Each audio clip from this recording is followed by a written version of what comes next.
L'annosa questione dei medici specializzandi, pochi rispetto alle esigenze e spesso costretti a carichi di lavoro massacranti. A rischio, dicono, è anche la nostra formazione. Da Padova, Maura Bertanzò.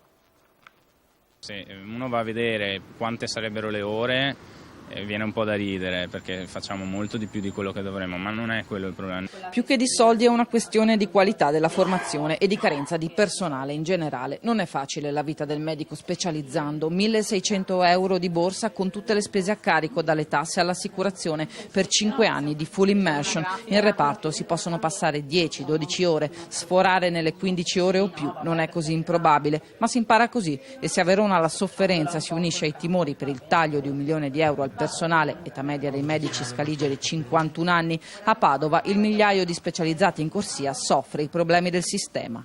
Per ovviare a problematiche di personale di ruolo si tende a pescare dalla categoria magari più vicina. Se magari io passo 10 ore in ospedale, è facile che metà di questo tempo che passo sia a fare le cosiddette scartoffie, che dal punto di vista mio formativo mi danno poco. A monte un imbuto nazionale, 6.100 borse per 15.000 laureati in medicina, ma il Veneto nella situazione è regione virtuosa. Sono oltre 500, 297 a Padova e 230 a Verona.